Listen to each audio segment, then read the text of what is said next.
Students and welcome back to my channel. अब यहाँ हम नया चैप्टर स्टार्ट करने जा रहे हैं जो कि है चैप्टर नंबर 6। अब हम पहुंच गए हैं वर्ल्ड हिस्ट्री पे। Chapter number 6 urbanisation, growth of working class and workers movement के बारे में जहाँ हम पढ़ेंगे क्लास 11 के लिए। तो जिसमें हमारा सबसे पहला टॉपिक है इंडस्ट्रियल रेवोल्यूशन। तो अर्बनाइजेशन इंडस्ट्रियल रेवोल्यूशन का ही एक इम्पैक्ट था। इंडस्ट्रियल रेवोल्यूशन आया तो जो ट्रेडिशनल काम थे वीविंग, स्पिनिंग, वीविंग और सारी इंडस्ट्रीज जो कि पहले घरों से चलती थी या छोटी छोटी दुकानों से चलती थी, वो सब बंद होने लग गई और इंडस्ट्री फैक्ट्रीज में नई नई मशीन्स आने लग गई।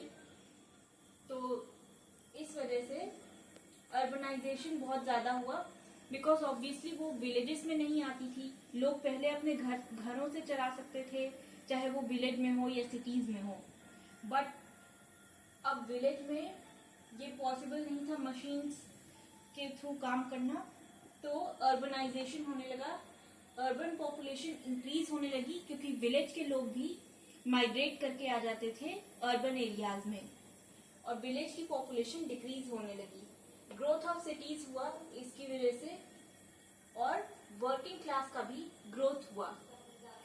तो वर्किंग क्लास जिसे लेबरर्स कहा जाता था, फैक्ट्री में काम करने वाले लोग, उनका भी बढ़ गया, उनकी भी पॉपुलेशन बढ़ गई। तो बिकॉज जो वर्कर्स पहले इंडिपेंडेंटली काम करते थे अपने घरों से, अपनी फैमिलीज की हेल्प से, इंडिपेंडेंटली चीजें बना करके बेचा करते थे उसे शॉप्स में, या ऐसे नॉर्मली लोगों को ऐसे ही बेच दिया करते थे, या तो शॉप में बेचते थे या फिर खुद ही बेचते थे। तो वैसे लोगों को कन्वर्ट होना पड़ा वेज अर्नर की तरह, उन्हें फैक्ट्रीज में काम करना पड़ा बिकॉज मशीन्स एक्सपेंसिव थी and they can't purchase machines. तो इस तरह से डोमेस्टिक सिस्टम जो था वर्किंग क्लास का जो डोमेस्टिक सिस्टम था वो फैक्ट्री सिस्टम में कन्वर्ट हो गया।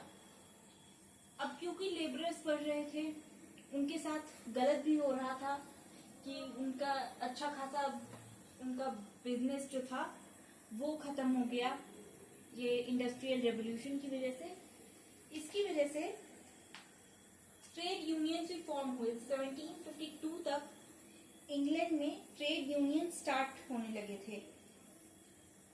तो ये भी इंडस्ट्रियल रेवोल्यूशन का ही एक प्रोडक्ट माना जाता है। ट्रेड यूनियनिज्म इंडस्ट्रियल रेवोल्यूशन का ही एक प्रोडक्ट माना जाता है।